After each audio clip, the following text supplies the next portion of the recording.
আজকের রেসিপি ঘুগনি। স্কুল কলেজে ক্যান্টিনে বা রেল স্টেশনে যে ধরনের ঘুগনিটা পাওয়া যায় সেটা একদম অন্যরকমের, ভীষণই চটপটা হয় খেতে। আর সেই রেসিপি আপনাদের সাথে শেয়ার করব। ঘুগনিটা কিন্তু যখন ইচ্ছে খাওয়া যায়, রুটি পরোটা অথবা পাউরুটির সঙ্গেও ঘুগনিটা খাওয়া যায়। এছাড়া শুধু কিন্তু ঘুগনিটা খাওয়া যায়। তাহলে দেখে নেওয়া যাক আমার আজকের রেসিপিটি। এইখানে আমি পরিমাণ মতন ডাবলি নিয়ে নিয়েছি। এখন পরিমাণ মতন পানি দিয়ে এটাকে সুন্দরভাবে ক্লিন করে নিতে হবে। আপনাদের যতটুকু লাগবে ঠিক ততটুকুই নিয়ে নিবেন। ডাবলিগুলো আমি সুন্দরভাবে ধুয়ে নিয়েছি। এখন ডাবলিগুলো প্রেসার কুকারে দিয়ে দিব পানি সহ।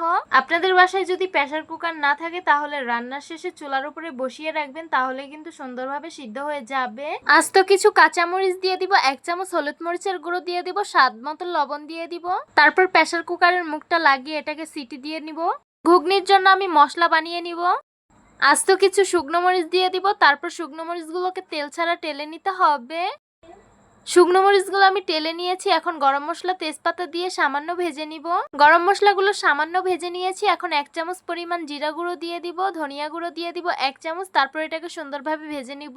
এই তো মশলাগুলো আমি সুন্দরভাবে ভেজে নিয়েছি। আপনারা চাইলে পাটায়ও বেটে নিতে পারেন, আবার ব্লেন্ডারে ব্লেন্ড করে নিতে পারেন। এই তো দেখতেই পাচ্ছেন ডাবলিগুলো কিন্তু আমি সুন্দরভাবে সিদ্ধ করে নিয়েছি। 7-8টা সিটি দিলেই কিন্তু হয়ে যায় এটা। চুলায় একটা প্যান বসিয়ে দিয়েছি, পরিমাণ মতন তেল দিয়ে দিব। আলুগুলো আমি কিউব কিউব করে কেটে নিয়েছি। এখন এটাকে সামান্য ভেজে নিতে হবে।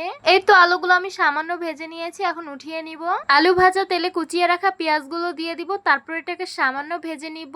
ডাবলিতে যেহেতু আমি আগে হলুদ দিয়েছি তাই সামান্য হলুদ দিব, স্বাদ মতো লবণ দিব। লবণটাও একটু কমিয়ে দিব, এখন লাগলে দিব। হলুদটা আমি সামান্য ভেজে নিয়েছি। এখন হালকা পরিমাণ পানি দিয়ে মশলাটা সুন্দরভাবে কষিয়ে নিব। থেতো করে রাখা কাঁচামরিচ দিয়ে দিব, পরিমাণ মতন আদা রসুন বাটা দিয়ে দিব, 1 চামচ ধনিয়া গুঁড়ো দিয়ে দিব, 1 চামচ মরিচের গুঁড়ো দিয়ে দিব। তারপর এটাকে আবারও সামান্য ভেজে নিব। তারপর পরিমাণ মতন পানি দিয়ে দিব আর সুন্দরভাবে মশলাটাকে কষিয়ে নিতে হবে।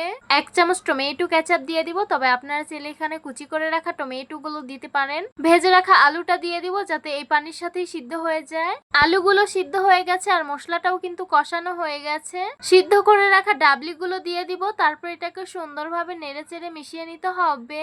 যেই মশলাটা একটু আগে বানিয়েছিলাম, বেটে নিয়েছি, সেটা এখন দিয়ে দিব আর সুন্দরভাবে নেড়ে মিশিয়ে নিব। ঘুগনিটাও এখন কিন্তু হতে বেশি সময় লাগবে না, দেখতেই পাচ্ছেন বলক এসে পড়েছে। এই তো আমাদের ঘুগনিটা কিন্তু হয়ে গেছে। এখন কুচিয়ে রাখা বিলাতি ধনিয়া পাতা দিয়ে দিব আর সুন্দরভাবে নেড়ে নিব। এখন গরম গরম এই ঘুগনিটাকে সার্ভ করে নিব। ঘুগনিটাকে একটু ডেকোরেশন করে নিব। উপর দিয়ে দিয়ে দিব পেঁয়াজ কুচি, বিলাতি ধনিয়া পাতা কুচি। আপনারা চাইলে মরিচ কুচিও দিতে পারেন, আমি দেইনি, এমনিতে অনেক ঝাল হয়ে গেছে। সিদ্ধ করে রাখা ডিমটাকে গ্রেট করে দিয়ে দিব।